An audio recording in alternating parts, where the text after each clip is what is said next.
Coming up, Garsfontein and Heltmekaar will meet in the SDC Noordvaal Cup final. And then down in the southern suburbs, we'll have the final King Price Derby Series encounters of the season. And back by popular demand, it's the Girl Power Rugby Academy. That's tonight on Rugby on 216, brought to you by Thirsty.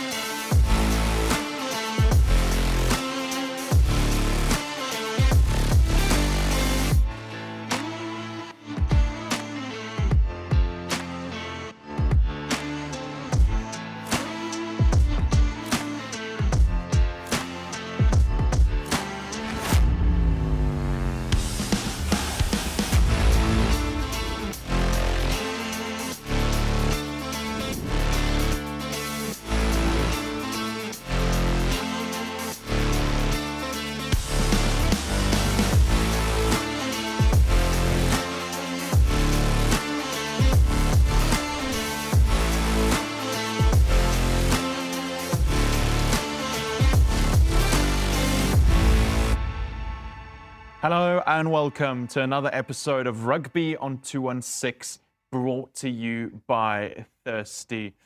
Yeah, not much happened this weekend. I'm not sure what we're going to be talking about in this show. At least the Springboks won, so that's something good. How are you guys doing? All right, Alex. I just want to double check. Is this episode 43 of Rugby on 216? I'm not sure. It feels like we've been going for a while, so it might be the 43rd. Just double checking that. And so it begins. There's only going to be 40 episodes of the. And this is episode 26. But okay, thank you. Yeah, no. So I guess let's get into it. I knew it was going to be a rough show. You also good? Thank you for asking. Yeah, no. Just, I'm also here. I'm not good. I'm good also. I'm very good. Yeah. Okay. Right. Well, let's. Good to see you. Well, Graham didn't play this weekend, Sons of the Leopards. Yeah, it's a tough weekend for some of us. You guys both made 6 picks last week, getting 3 right, each of you. Just to run through those scores quickly. Garsfontein, Menlo Park, that was an SDC Noordvaal Cup semi-final. Garsfontein won 45-29. Noordvaal, Heltmekaar, 39-36. Heltmekaar won that. Queens Pumpdale, 31-17. Robertson, Charlie Hofmeyer, also King Price Derby Series match. Robertson won 20-0. Sachs Bishops, a draw, 18-all down in the southern suburbs. Again. Bishops drew to Wynberg last week, and now they've drawn to Sachs, 18-all at Sachs. And I didn't mention Queensdale is also King Price Derby Series match. And yeah, that's all that matters. That's all that happened. That one in the southern suburbs Super Cup. Yes, Jonathan Kaplan came back from America and he refereed Wynberg Rondebosch. That's brilliant. That's brilliant. Final score there? 43-0. And that was in Wynberg's favour, right? Yes, to Wynberg. So you know what, Alex, I'm almost as hurt as you are. You picked Rondebosch. Because I picked Bosch. Yeah. And it shows I know absolutely nothing, like in zero. Cooks, you went Bishops, right? Yeah, I went Bishops. I mean, I think Bishops has sort of go through a nice turnaround the last few weeks. You know, I mean, they were a minute away from, the game was done, and then obviously what an incredible try from Sachs there in there to win it by the hot stepper himself. But yeah, I think it's fantastic. Also, I think for Southern Suburbs in general, I think it's a good story for Bishops to do well. For them, obviously, this weekend is massive against Bosch, and we'll obviously, I know we make our picks, but if you Bishops, they're definitely up for it. I mean, also Bosch got a few injuries, but yeah, I think Bishops, they'd love to end the season on a high note. I mean, I know it's been a tough couple of years, but I just think it's fantastic for them to get 2 draws. I mean, against probably most fans and most people expected them to maybe definitely lose this weekend after even against Wynberg. So, yeah, I mean, what a result for them. I think a strong Bishops is good for all the teams in the southern suburbs. And it's brilliant. For one, I'm excited to see a competitive Bish Bosch this weekend. Yeah, and the thing is, I watched a bit of Sachs Bishops. What surprised me was everybody knows Bishops for their expansiveness. They were very direct. They needed to be, obviously, in those conditions. But their pack of forwards really stood up. pick and goes, because that's the only way you can really get momentum in that mud. Yeah. Is play with your pack of forwards, keep it close, and then win the collisions. And that's something they did really well. Look, just a word on that try again from Sachs at the end. In those conditions, It was muddy. to show that kind of feat. Yeah. Lacay was, and we all know him. We all know what he can do on a Lacay's drive. up field. above it, yeah. But he went inside out, and then he went back inside, and then he did another inside outside. I mean, it was a 60-meter run. Yeah. Any one of those steps could have, lesser players could have slipped. In those conditions. I mean, kudos to the studs on his boots as well, eh? Long, thick metal ones. But it's tough. We don't want to harp on it, Alex. But Rondebosch has sort of been in patches indifferent this season. Yeah. They've put out great performances as well in between. Yes, the injury list is growing. Is it a case of depth for them? Is it a case of they had a very good first 15? They went into this game with 5 players out. They're going to go into Bish-Bosh with 7 players out. Yeah. Has that depleted the resources? And is that then a work on for future as a structure to make sure that, we've got competitive players coming in when we do have injuries? Because they are a quality program. And Alex, one game doesn't change that. Although the score was 43-0, it does not take away from the ethos and the program at Rondebosch, which for the last 2 years has probably been the most successful in the Southern Suburbs. So they don't become a bad program, a bad coaching staff, a bad first side overnight because of one result. That's also the kind of conditions where things can be compounded. Yes. Yeah. When it goes wrong, it goes wrong, Yeah. and you don't have an idea how to fix it. And now to fix it, you try and overplay it in those conditions. So it is what it is. It happened, and I feel for the Bosch structure. I feel for the Bosch supporters, for the Bosch old boys, because alarm bells are now all of a sudden ringing in a lot of people's ears, and this probably isn't necessary. I think it speaks to the unpredictability of school rugby because, Rondebosch last year, Grand Slam. This year, they've lost to Wynberg twice. It's a very different picture to last year. Yeah. It's their biggest defeat since 2014, numerically, 43 points, and the first time Rondebosch has scored no points since 2014 as well. So it is a bit of a blip on the radar, but So I'm hoping it's just a blip. It's definitely a blip, but listen, we've got to give credit to Wynberg. Yeah. Yeah. Yes. We know what an incredible program that Rondebosch has, but there's a side that still scored 43 points. In Wynberg, those conditions, it Fantastic. was muddy and wet and awful in the Western Cape. 100%. They've had a fantastic season this year, Wynberg. They were, the draw last week to Bishop probably prevented their charge, obviously getting a Grand Slam, still unbeaten in the Southern Suburbs, which says a lot. But also just picked up some good results. Went down to PE, beat a good Grey House side. They lost narrowly to the best side in the country, Paul Boys, who scored right at the end. Just the quality, and also for me, that program in Wynberg, which probably one of the underrated ones, because they just keep churning along, and they probably never get as much praise as they should have. Obviously, all talk in the Southern Suburbs was on Rondebosch this year. That was the talk going into the season, and Wynberg just quietly went about their work, beat them, first game, last minute, in an absolute cracker, backed it up now in the rain, convincing you with a 43-0 win. I'm sure this season going in, this weekend going into the game against Sachs, they want to end the season well, be unbeaten in, and was be playing for the cup. I think they've probably got one hand on the trophy at the moment, but they want to end the season well. Because they've been fantastic. It's just a great outfit for me that has gone outfield. Maybe also from our side, it's sort of gone under the radar, and just going to give them more love because they've had a fantastic season. I agree with you, and that was what I was going to say. When we started talking, is kudos. Often when this happens, you get stuck on the losing side of it. What's wrong? It's tough. Can they rebound? But you don't say, hey, guys, somebody just scored 43 points in terrible conditions against a good side. Yes. And And I remember that, last year I had to go through 6 or 8 weeks of pure torture, after Paul Roos did that to Grey College. And thanks to my friend here, I got reminded well into the new year about that. Never forget. And obviously, a lot was spoken about the reality check for Grey College, about this and about that. But not enough was spoken about how good it was from Paul Roos to be able to do that to Grey College. And I think a bit of the same. Wynberg will beat Sachs this coming weekend, and they will end as the top Southern Suburbs. Unbeaten in the Southern Suburbs. Yes. Wasn't the only match down in the Western Cape. Robertson, Charlie Hofmeyer, you both picked Charlie Hofmeyer. They were beaten by 20 points to 0. Quick thoughts on that before we chat about the Noordvaal Cup.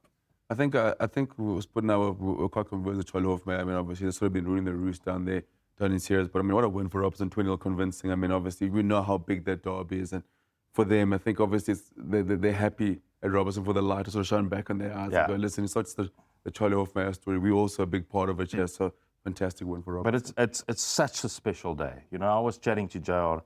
Thrinneman from Charlie Hofmeyer on Thursday and on Friday, and they were just so proud to have this game as a King Price Derby series.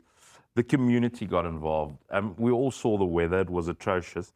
I actually saw the netball sides playing in the rain, But just to show you the community involvement at schools like that, Alex, on Friday when I chatted to JR, he said one of the farmers actually made a plan. If the weather got worse for the netball, he cleared out one of his stores. Another parent sponsored the paint.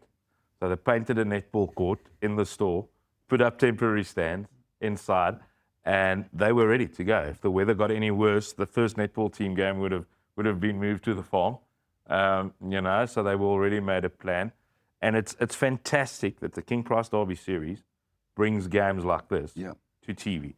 Tough one for Charlie Hofmeyer. They do rule the roost in those areas, and they have been the more successful side in that inter-schools. But great win for Robertson and convincing. 20 points to 0. Back to the drawing board for Charlie, but they will get back to the drawing board. They've just gotten in an SNC. They've got a gym going at the school. They're doing good work, both those schools. Right, well that leaves us then with the STC Noordvaal Cup, which we'll actually talk about after the break because it's the first big pick you're going to have to make. And there'll obviously be the 2 picks in the Southern Suburbs as well. It's deadlocked here. You're both sitting on 70%. You were 71% last week. You have made 83 picks this season. You're both sitting on 70%. The Thirsty Red Cap still belongs to Sput because no one's won it.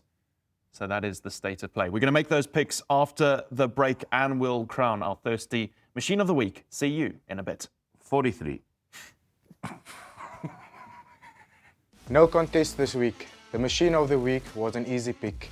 The guys will reveal who it is right after a quick water break with Thirsty.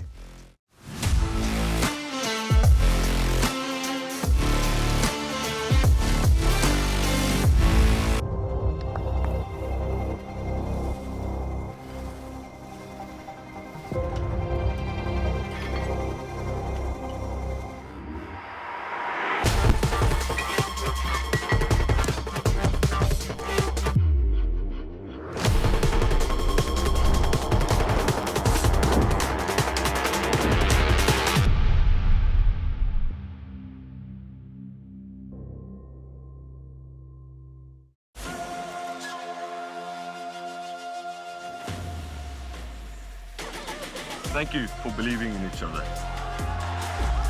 Thank you for putting all your hard work. Thank you for never giving up. Ningamakawe guys. Thank you for bringing the game to more people. Thank you.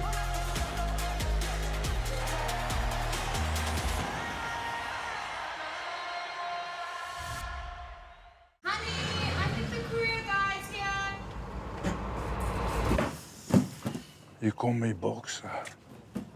Kibbies? Anna? Maar waar is die Anna?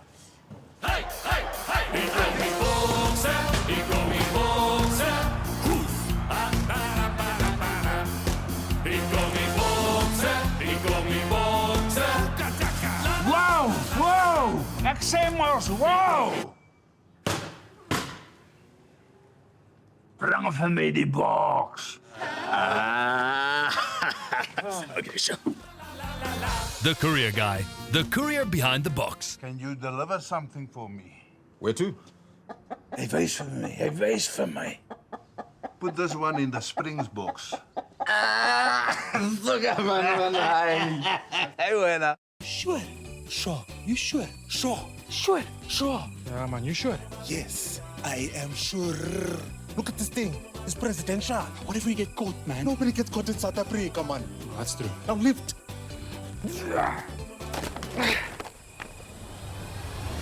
I'm sure. Don't just be sure. Be sure.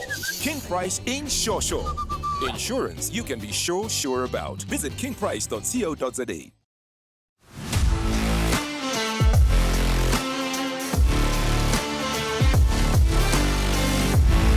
Plenty of talent on show this weekend, but one player was clear to stand out. It's time for the guys to crown the machine of the week. Welcome back to Rugby on 216, brought to you by Thirsty. We've discussed all the action from last week. It's now time for us to crown our Thirsty Machine of the Week. I'm going to hand over to you guys. But who are we looking at? There's only one, surely. Mud, rain, downpour, torrential, trailing. You do that, okay, 60 meters out, get the ball on a slight overlap, and you go and score under the sticks.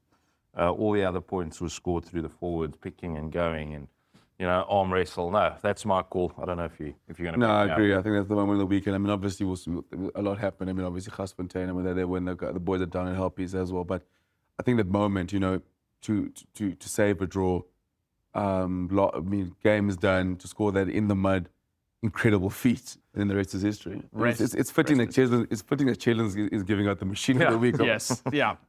I actually, when the Springboks played at Emirates Airline Park, he wasn't playing in the match, but I had a little chat to him and said, "Do you know you're on our show every week?" I mean, he did know, and he had some good things to say about the show. So that was a nice moment to know that he knows it exists. I'm really happy he knows he's on the show. It would have been pretty awkward for you having that chat if you didn't know. So I was nervous, but it was cool. And he's a fan of school rugby, obviously. So there we go.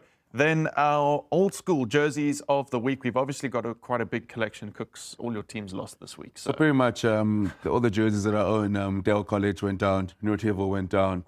My kids, their season's done, but they lost their last game. The only jerseys I just walk around my Paul Boys jersey all day. I feel like that's what I should do every week. So all the schools' jerseys I own, I apologize for cursing you. I apologize for ending your season in a bad way.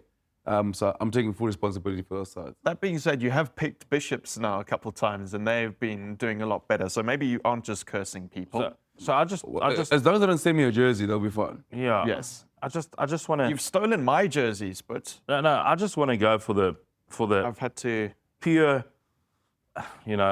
lack of. What is the word I'm looking for? I'm an Afrikaans speaking guy, so sometimes my English film, it just dries up. Bundles have run out. But yeah, my airtime is finished. I think it's poor from Cooks. Just sort of supporting his sides when they're winning, and then just not wanting to show the jersey just because they lost. Because you know what I'm going to do? This is my jersey of the week. And I'm going to tell you why. All right? Please do. Rondebosch. One game doesn't define a program, doesn't define a season, doesn't define a legacy. And it's now that as an old boy, as a supporter, as a parent, and as a player, you get behind your brand.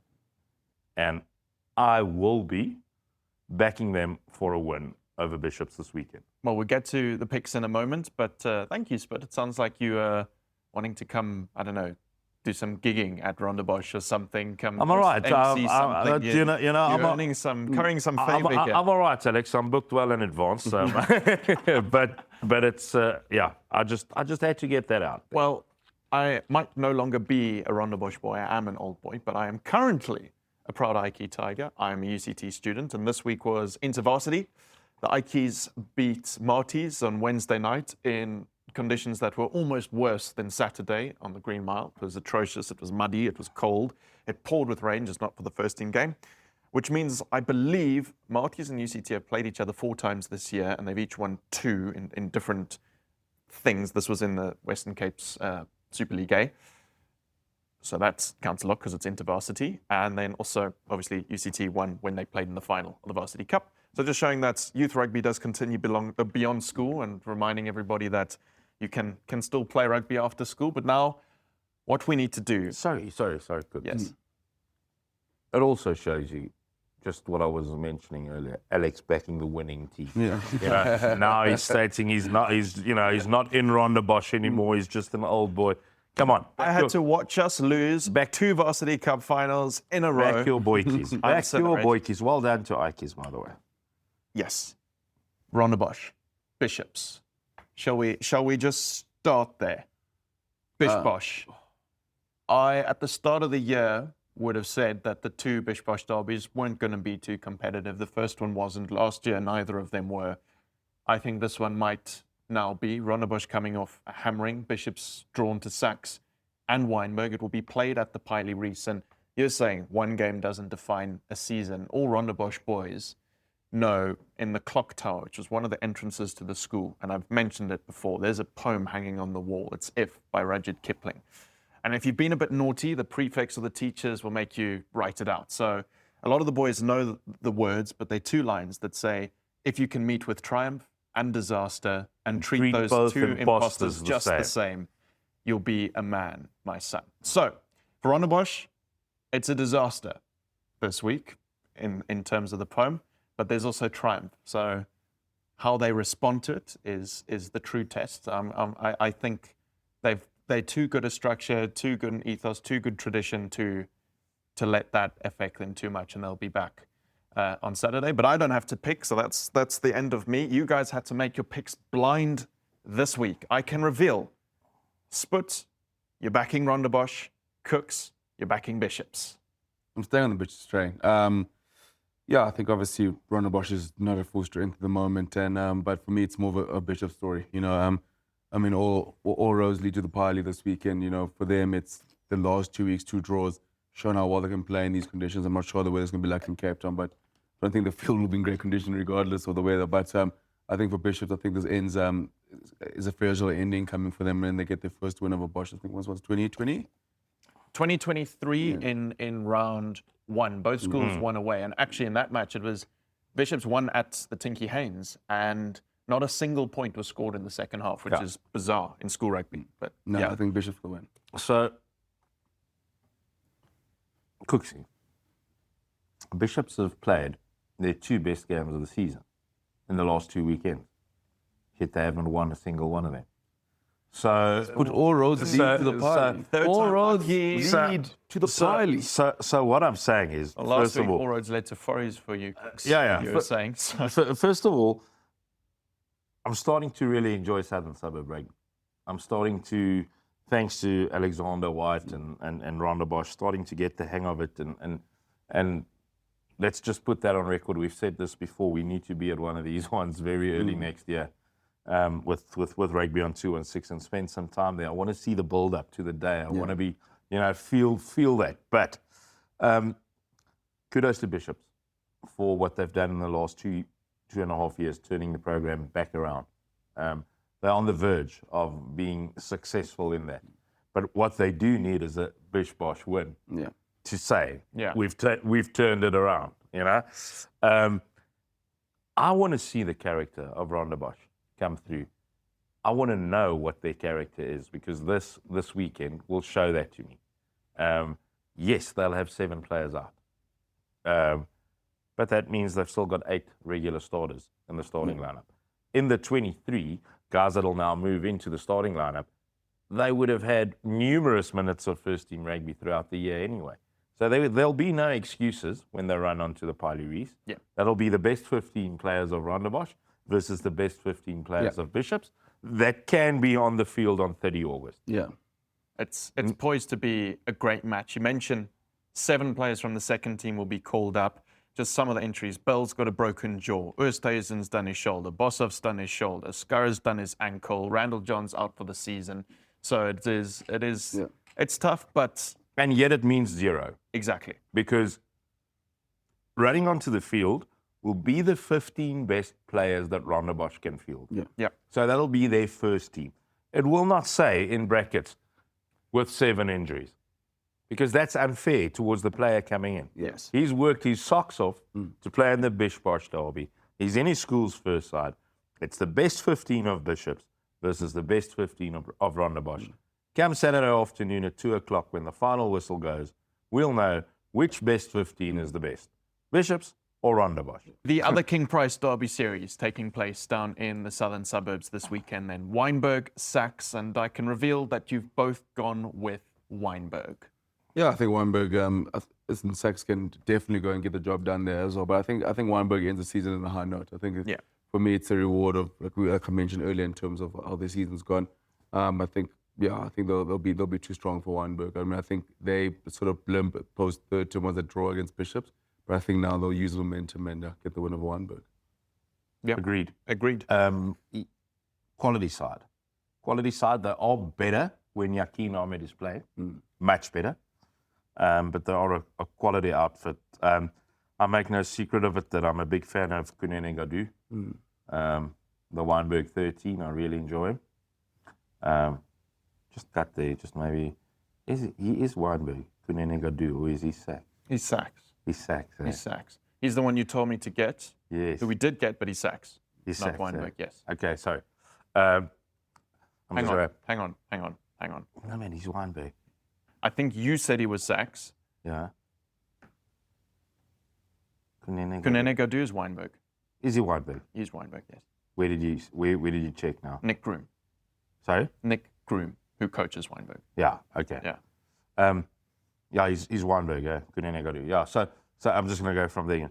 I mean, I've made no secret that I really rate Kunene Gadu. The 13.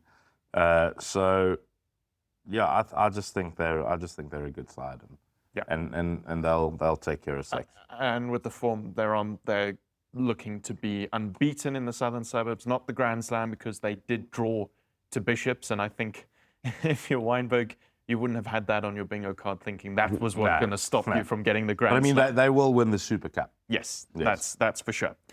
Right. The SDC Noordvaal Cup. Reminder, big call made last year. Garsfontein will do the three-peat. Garsfontein are into the final against Hultmekaar. I can reveal that you both have not picked the same team. Sput, you're going with Garsfontein. Cooks, you're going with Hultmekaar. It will be played at Garsfontein. Garsfontein beat Menlo Park 45 points to 29. Hultmekaar beat Noordvaal by 39 points to 36. That was the closer of the two semi-finals. Garsies, Hultmekaar. Yeah. The question, yeah. And if I did not make that big call, the question would have been, would you have still picked where would the pick have gone? Obviously, it's as close as the SDC Noord final can be before the game starts, because Hultmekaar's timing of their season, top notch. They're on their best form. They can be, and that they have been this year for the final, which means kudos, well done. Garsfontein, on the other hand, are they tapering down ever so slightly? You know what I'm saying? They were on that massive high, and they've lost, speaking about injuries, they've lost Luan van der Berg. Cornerstone of their scrum. Cornerstone of their forward effort. Jesus, can they be close? Yeah, I think I'm going to help you in terms of, it's just form-wise, Alex. Yeah. You know, I think that's the big thing for me, the form that help is in. Their current form. Their current form they're going in. And also, listen, Sput made the big call for Garsfontein to sort of do 3 years in a row. It's tough to go do 3 years in a row. I think, as you know, being a Sunrise Eastern Cape supporter. You win one, is it really on my case? Let's get to 3 finals, Alex. But it's all pressure will be on Garsfontein. Obviously playing at home, and I think Harpies have shown the quality to go and get the job done. I think if you're a Harpies fan, the worry is hopefully they didn't play their final in the semi against Noordvaal. But also, look at Garsfontein, yes, even Menlo Park, and the scoreline probably flattered sort of Garsfontein a little bit, but again, championship sides and quality sides know when to get the job done. Yes. They've been here before. They are the back-to-back defending champions. So that's the interesting thing is you're going to have championship pedigree up against a Harpies side looking to knock off the big dogs. So, and I think Harpies gets the job done. And maybe 5.5 out of 10, I almost agree with you. You know what I'm saying? But, and this is where I believe South African schoolboy rugby is still a step ahead of anybody in the world, because I'm looking for the character. I'm looking for the character to come through. I'm looking for Bosch. In the perfect world, or in another world, Spoot, who you picking, Bosch or Bishop? I'll go Bishop. On form, on this, on that. But, and the same probably with the STC Noordvaal final. But that character of Garsfontein needs to now shine through for the final. You were the top dog. You've only lost once. You know, there was a way to Noordvaal without a couple of players. So can your character shine through? Can you bank on home ground advantage? Some of those players in that side would have won the SDC Noordvaal in the final last year against Waterkloof. They know the feeling, you know. And then the character, once again, of Helpmekaar that has been shining through, because it was a tough season for them. In that first 4 or 6 weeks, they took 60 or 57 against Grey College at Upsal Clava. They were hammered. They had a couple of big losses early on, but they've got a strong group of grade 11s who had to get used to first side rugby, and look at where they are. I can't wait for that final. Myself and Cooksey is going to be there. Yeah. We're going to have to do some work there. It's going to be great. Another school I got to walk into now after picked against. Yeah. So I think there'll be enough Helpies fans there that you'll be safe. I just create enemies wherever I go. So what is lovely about the setup at Garsfontein, let me tell you, they've got this lovely little VIP spot where I'll wave to you from while you're sitting there below in the sun. I'll ask if they can spare you an umbrella, but it's going to be fun waving it. I'll wave my to you. word. Well, what's quite interesting, what this does mean is that it is possible we'll end with a draw on the picks. Wow. Why? Because you've gone against each other on 2, and you could be right, you could be right on each one. Wow. One of you could be right on both, and then you'll win the Thursday Red Cup until next year. So on, it is on the Thursday Red Cup. If there is a draw, we maybe have to look Marius Skuman sevens. Do we pick something there? We'll probably pick anyway, but what I want to know from my friend next to me. Look, we're enemies, but we're also friends. Is there a little private wager on here for the last? I mean, come on, we got to sort it out with more than a thirsty cap. Well, thank you very much to Thirsty for the red cap. No, I'm going to see. I think it would be great if you each wear an opposing old school jersey when you go to one of your derbies. Something like when Grey College plays Paul Boys and you wear Paul Boys, something like that. Yeah, something like that. No. I mean, you brought it up. You brought it up. Someone's put us to down and figure out a wager, because I mean, when I win this thing, it's going to be exciting. It's going to be a story. I just have to say, I mean, this is TV. This is unscripted. You guys make your own picks. To have made 83 picks and to both so far have got 58 correct, exactly the same, is quite incredible. And more importantly, 70%. So you know what you're talking You can think how much. You call it incredible. I call it a choke job from sport, to be honest with you. Because I was nowhere at the start of the season. I was making big calls at the start of the season. Brash calls, huge calls. He's been making huge calls. Some would say stupid calls. But it led me to get 70%. Sport just threw it away. Just a choke job. Just, going with his heart when he should have gone with his head at certain times. Whereas I've just made sure, just gone. There's certain schools that I just don't pick for anymore. They let me down. Randstad College, I'm looking at you. And then So what's amazing to me is, and I've got it on my drive back to Bloem. I'll have a chat with myself today to just congratulate myself how well I managed this. To keep Cooksey in the game, up to for theatre, for drama, because it is TV, like you said, unscripted TV. So it took a hell of a lot of planning on my side to just make sure we go into this weekend, even Stevens, and now your old school. How full circle is that? They- My school will decide. They this week. will win it for me. Yeah. They will in the I think end. you put enough bad juju them all seasons for them to come. They will win it for me. There we go. There are 3 matches coming up this weekend that the guys have picked for. Spud has gone for Garsfontein, Cooks with Helpmekaar in the SDC Noordvaal Cup final. They're both gone for Wynberg in Wynberg Sachs. Then Spud is backing Bosch and Cooks is backing Bishops. We'll take a quick break now on Rugby on 2 and 6, brought to you by Thirsty. See you in a bit.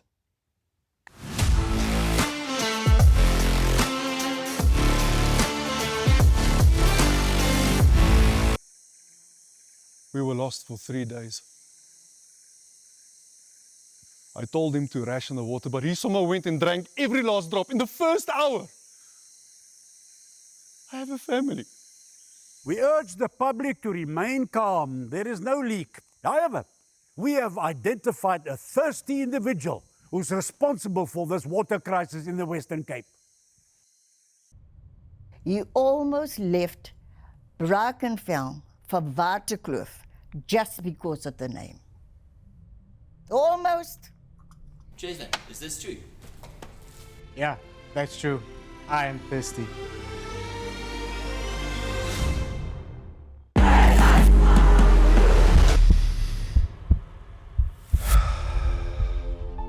Some things you don't choose. They choose you.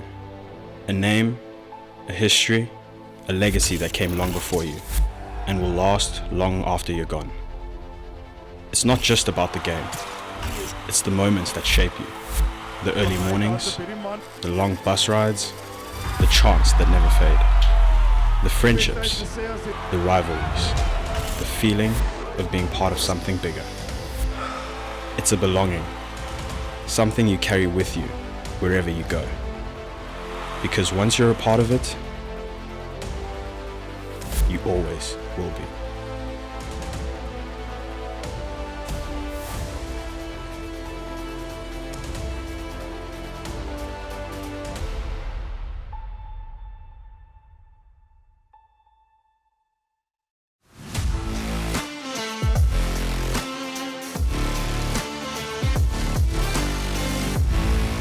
Welcome back to Rugby on 2 and 6, brought to you by Thirsty.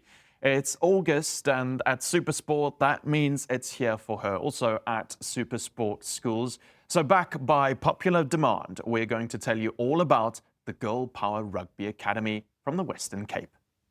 On the 24th of August 2025, the Springbok women will kick off their Rugby World Cup campaign against Brazil. It marks an historic moment, built on rising momentum in the women's game and, for the first time, the introduction of professional, centralized contracts. Recent results reflect a team on the rise. In South Africa, men's rugby is fueled by a world-class schoolboy rugby system with more than a century of pedigree behind it. But for girls, that same foundation barely exists, leaving a gap others have had to fill. Like here at the False Bay Rugby Club in Cape Town, where the Girl Power Rugby Academy was born.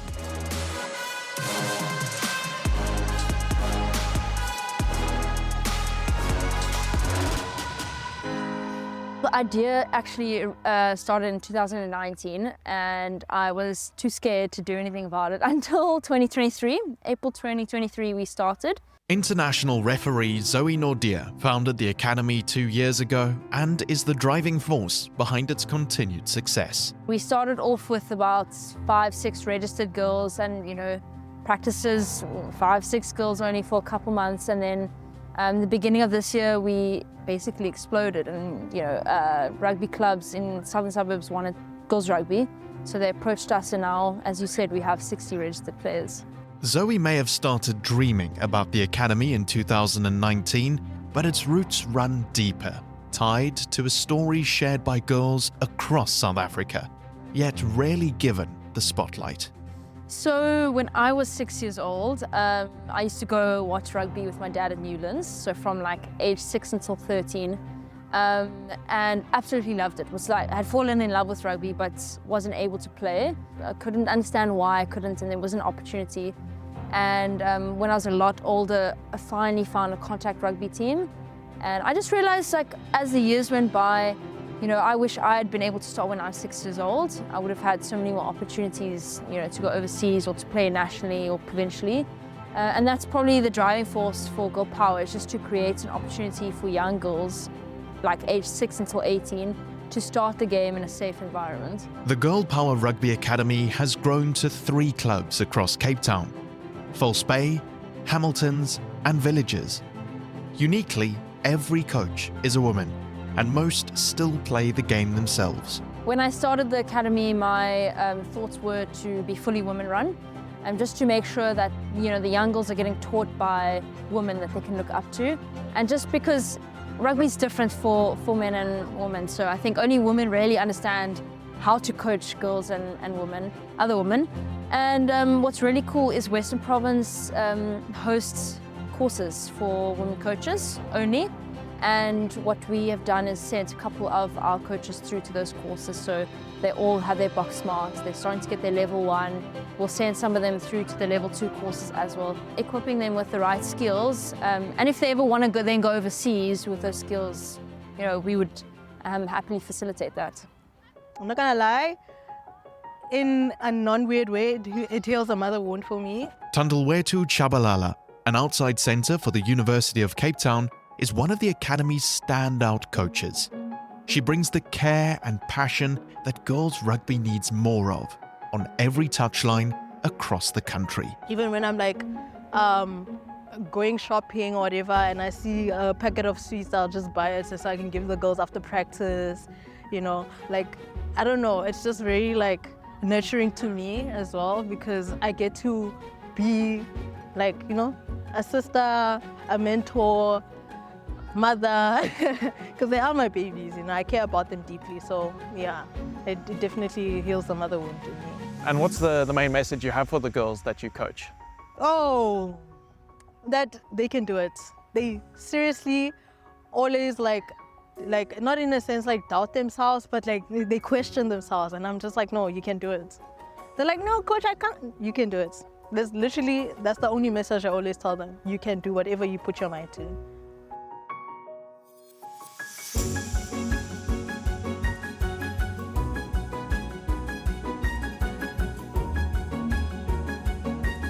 I really like this club. It's nice, like everyone's like a family, everyone's close, and yeah. 15-year-old Jordan Sadie is one of the Academy's players that has taken Coach Tandal's message to heart. I want to ask you first then, why rugby? Why did you want to play rugby? What got you into rugby? At my primary school, it was compulsory to play sports, and I didn't really like any of the other sports like netball and hockey. So rugby was my other choice, except I had to play with boys.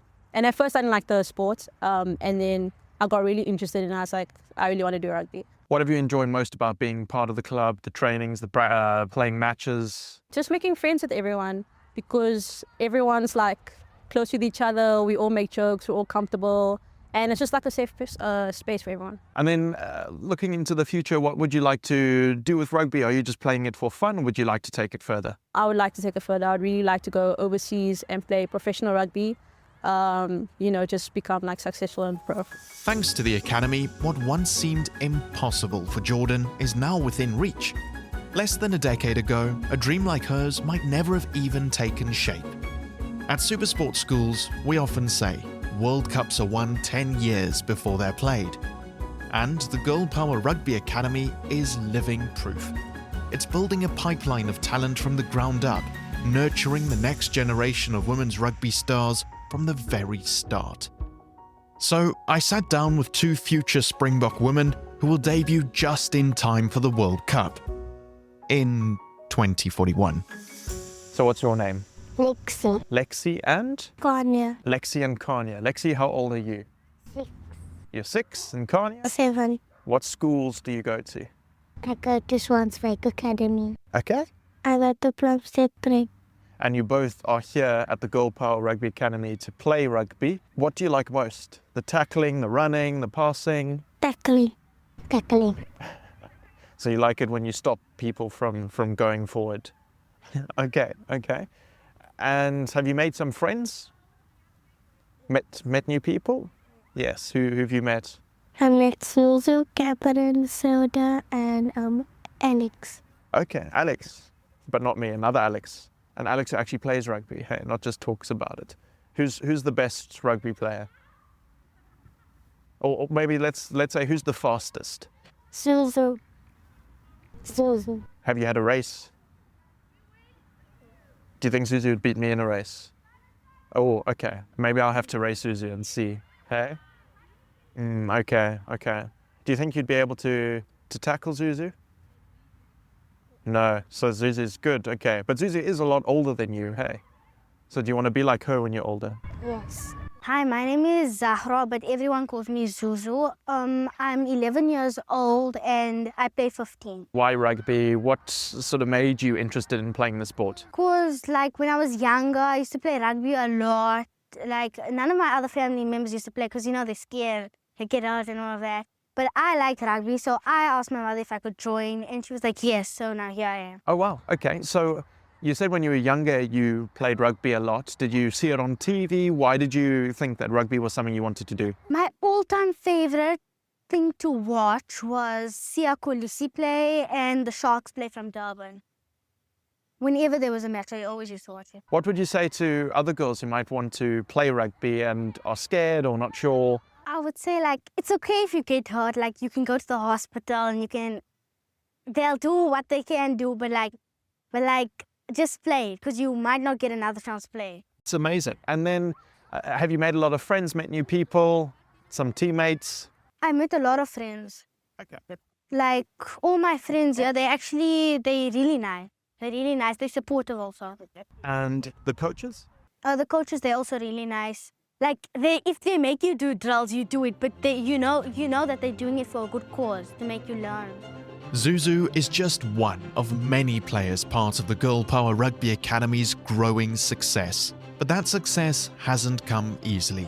The Academy has had to break barriers and challenge conventions to get to where it is today. You know, starting up, being completely brand new, we didn't really have a product to show sponsors to say, hey, please give us some money. We needed to expand, but we didn't have a backing.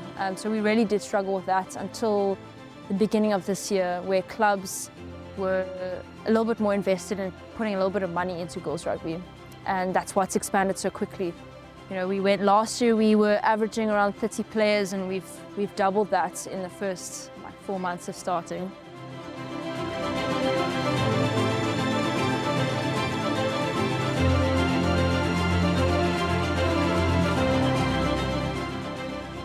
As I watch the girls practice, what strikes me is how enthusiastic they are and how excited they are to be here. Because you must remember, almost nowhere else in the country does this happen, where girls can come together every week and play rugby together. It's quite a rare thing, and it's very special to see it up close. And they've all got kit that's actually made for them.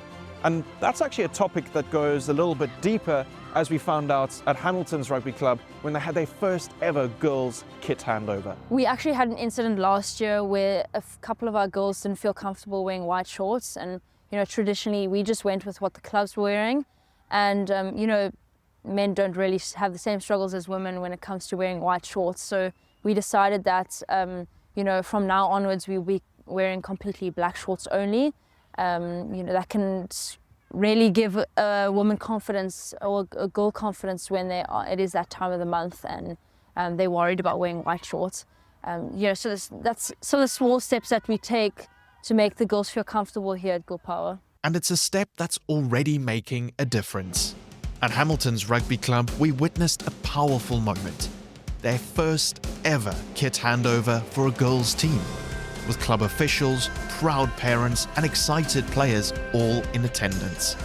The fact that a girls-specific rugby kit is still a novelty speaks volumes about how far we have to go and just how vital the Academy's impact truly is.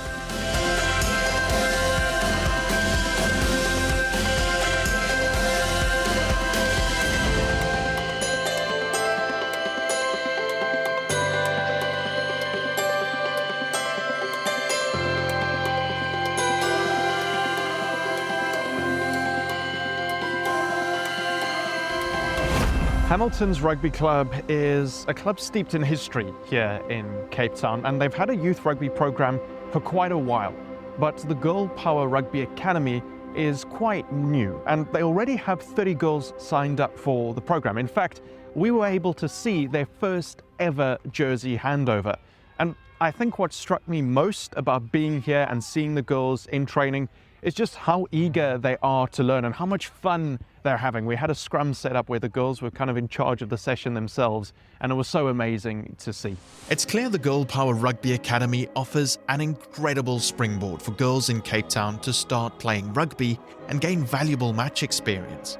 And if you're keen to get involved, Zoe's got all the details you'll need. So, our information's all over social media, Facebook, Instagram. We also have a website. Anyone can just literally search Girl Power Rugby Academy and it'll come up.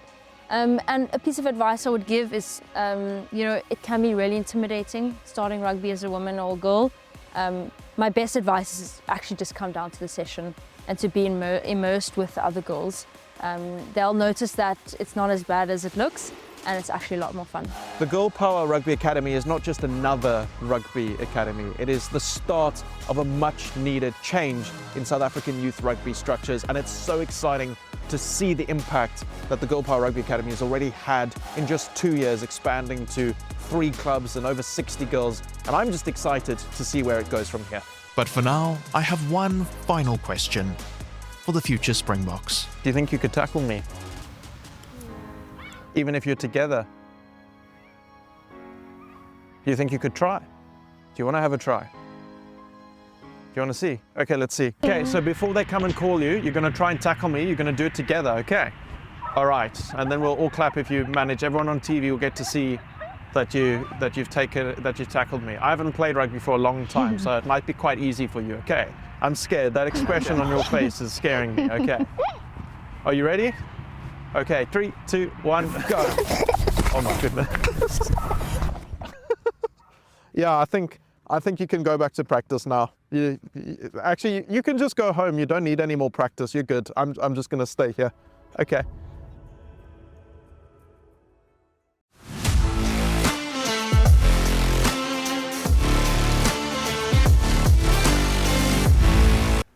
Bottles disappeared. Profits vanished. It wasn't theft. Our biggest customer became our biggest problem. I wouldn't call it a problem. He just likes to gooi a few with the boys. The guys in the first team used to call him Camille.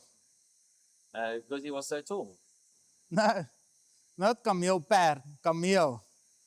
He used to drink 200 liters of water in 3 minutes after practice, like a bloody camel. Is this true, Jebben? Yeah, most of that is true. I am thirsty.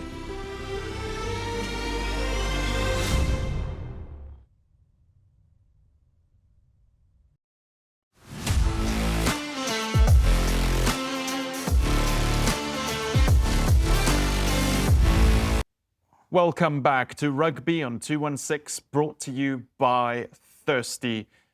We've made our picks. You guys have made your final picks for the season. All we have left to do on today's show is ask the ref and the impossible truth. And I don't think we're going to be asking this ref this week. The most exciting for me, the most exciting thing from that Wynberg-Rondebosch clash was seeing that the referee was Jonathan Kaplan. And I knew that was happening in the week before it came around on a WhatsApp message in our group. Just to put it into perspective, he held the record for the most test matches refereed by anyone for quite a while at 70 odd. He's refereed 300 first team school matches. In the He's done a World Cup final as well, right? He has not done a World Cup He's final. not That was your impossible truth you gave me a while ago. Towards the start of the season. So he's done, I think, the most first team matches down in the Western Cape because he was part of the Western Province Rugby Football Union, then Boerland. Then he went off to America and he managed the Major League Rugby referees for a while. He's back in the Western Cape at the moment and at 58 years old, still refereeing. First team, Rondebosch, Wynberg, kept up with play in the mud and the chaos. I think that's just so cool for everyone involved. Well, it's amazing. Look, obviously, testing the fitness and that mud and so forth, but maybe not the worst thing you know, for Jonathan, because on a Less breakaways, yeah, sprinting on a dry field, keeping up with Q and Lekay might be fun, you know. But but coming back to him, absolute legend, and almost a guy that, for me, pioneered refereeing in South Africa. Because remember, after Freek Burger, which was a real legend of our referees, there was a bit of a lull almost, you know. And Jonathan Kaplan, I see him as the first referee that I really knew that became a big name, you know, and after him came a lot of guys. So, yeah, that's absolutely wonderful. And it obviously added to the theatre. Like I said, in the second half, obviously the one arm got really tired. But no, other than that, brilliant. I think it's cool because, like, you know, we always say, like, you don't want the referee to sort of be the star of the show, the main attraction. But with Jonathan Kaplan refereeing again back from the States, I mean, he does take, he is a bit of a superstar. So I think it's incredible for those kids, you know, to have a referee who's done many test matches, done World Cup. So fantastic, and it's very, very cool to see he's still wanting to be involved in I think that's the big thing, is he still wants to do it, because you don't run out on a Saturday morning and ref a first-team match at 58 years old unless you really want to do it. Good luck to the guy that's eventually going to have to tell Jonathan Kaplan, no, sorry, you can't do this weekend. Because Alex is doing it. Yeah, because Alexander White is a look, Alex in the mud. Amazing. I want to see that. I'm sure you've seen those photos from when I refereed Paul Gim Bishops and how just muddy and chaotic it was. Let's talk the impossible truth. Now, I must be honest, just to set up, I want to put some context. I got WhatsApped, as I always am, the results from Rondebosch's match as I was on the way to DHL Stadium for the test match. I read it again, and then I phoned the person who always sends it to me. I was like, "Are you kidding? Is this right? What on earth happened?" Then I get to DHL Stadium, go in, get to my seats, and by pure chance, surrounded by Rondebosch old boys. Our head of sport is sitting behind me, and so now we're all just making an agreement. We're not talking about it. Let's hope this game goes better. Halfway through the match, you know, it was stressful, obviously. It was stressful. So I'm sitting like this. I hear Alex. And a lady sitting a couple rows down is shouting at me. I think she watches the show. She's a fan of the show. She's sitting with her husband, and she was like, "It's going to be rough this week." We're mid-match. I'm sitting stressed watching the Springboks and the Aussies, and she's stopped watching to shout at me and tell me that it's going to be a rough week. Then the Springboks win, so at least I'm happy. I leave the stadium. We're all good. It's great. I'm happy now. Then I hear, "Alex," and it's Cooks. And he comes up to me and he's like, already talking about the show and what it's going to be like. So it's been a tough weekend. I'm sitting at 53%. I don't think nice. I don't think we went too hard at you in the show. Really, I think you came up. Well, you can make or break it now. Pretty unscathed. Yeah, we'll see. We can break him now. See. Yeah, let's see. 53%, 10 out of 19. I'll lead the charge. Yeah, you do. You do that. So, Joe van Niekerk, from Springbok, Jungle Joe now, as he's called. Won SA Rugby Player of the Year in 2002. He's an old Pretoria boy. Went to Pretoria Boys High. Yeah. Okay. Oupa Mahuje, SuperSport commentator, did some work at Craven Week, former Springbok flanker, man from HTS Louis Botha. That's where he matriculated, and that's what it is. So your facts this week are about the schools these guys are from. And for once, you've named a player who played when I was 5, who I actually know, because last year on SuperSport's LA, or 2 years ago at the World Cup, he was on as a guest at some point. Probably mention which school he went to. Not saying I can remember. You see, if you could remember, I'm just building up to remember. Did he go to the same school as John Smith? That's what I have to decide. Yeah, and not just John Smith, Chilibore Lepele as well. You know, thing about Pretoria Boys is they don't have as many Springboks as you would expect. Yeah, but they've got big ones, good ones. And I have their old school jersey. So purely based on that, I'm going to say Cooks is true. Oh. The thing is, like, the thing is, they say you never kick a man while he's down. No, no. I believe you stand it. Yeah, no, on his That's what I no, jump on it. You jump on it. That's what I believe. So this is the thing. You never kick a man when he's lying. Unless you've got steel toes. Yeah. then you go. That's exactly what it is. So, Joe van Niekerk, actually, former Kids, old boy, probably one of the greatest rugby players. I mean, you know, you're Malcolm Marx, but you hear the stories about Joe van Niekerk's schoolman. One of the top schoolboy rugby players South Africa's ever seen. And then Oupa Mahoje. Yeah, he did go to RTS Louis Botha in Bloem. Yep. As did Oxen Che. As did Raymond Roule. Raymond Rule, sorry. So there was a stage where they were just churning out players, you know, for the Free State Craven Week side. And Oupa Mahoje, what a good guy. Very good. Played, I think, 16, 17 tests for South Africa, and now a SuperSport pundit as well. Well, I dropped down to 50%, 10 from 20. I'll keep doing this throughout the season. Hopefully I climb above, but you've given me a 44th reason to just write this weekend off.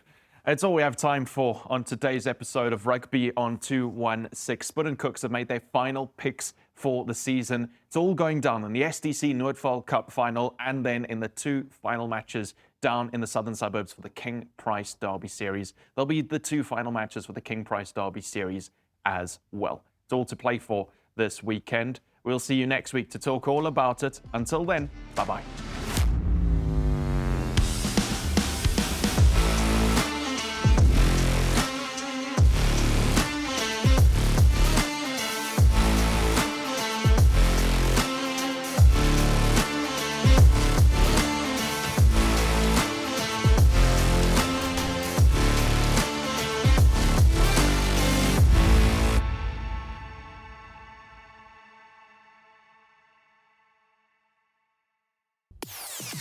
And now the podcast from Joy of Media.